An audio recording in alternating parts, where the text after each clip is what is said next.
Hey everybody, Dr. Jess back with you today, and I'm going to go over one of my favorite tools that I often utilize during a session, which gives me a free set of hands if I want to work on more than one thing at once.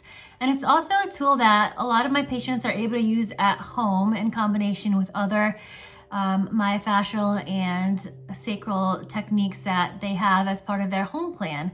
And the tool is called sacral wedge. The sacral wedge is a wonderful tool to help alleviate low back pain, aid in relief of sacral pain, pelvic pain, hip pain, as well as dural tube tension on the tissue that covers the spine, connecting the head and the sacrum.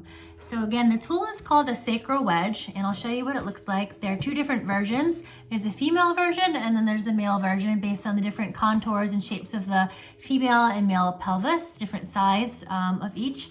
So the pink colored tool is shorter and wider, as you can see.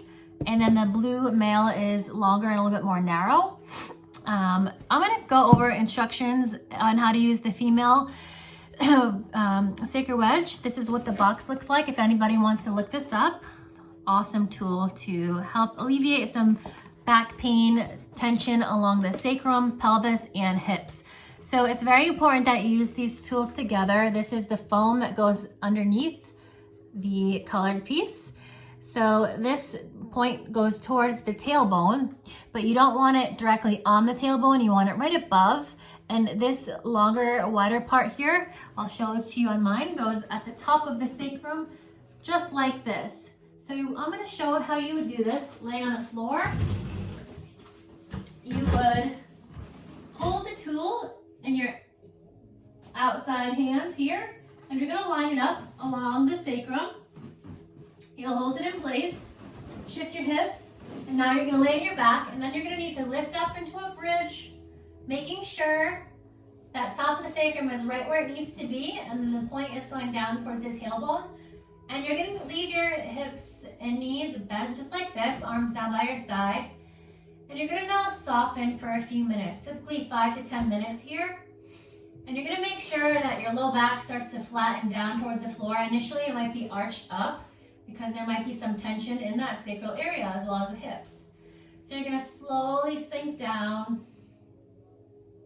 And after a few minutes, after the low back has dropped down even further, you can try extending one leg out and see how that feels. And if that's not too bad, you can let the other one come down. Breathing into this release. Again, it's gonna feel very stiff there. You might get a crack or a little bit of a release in the sacrum, and that's okay, that's good. And you'll start to feel your low back relieving tension as well. When you're done, always bend up both knees and roll to the side to remove it. And there you have it. So that's how you use the sacral wedge. Same thing goes for the male version, setting it up the same exact way. Always turn to your side and place it on the back of the sacrum, lining it up, and then roll back on the table or floor so that your knees are bent for the first few minutes, and then you can slowly lengthen your legs and see how you do.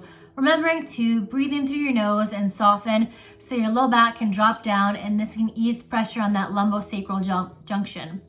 Hope this helps, and if you have any questions, you know how to reach me. Bye everyone.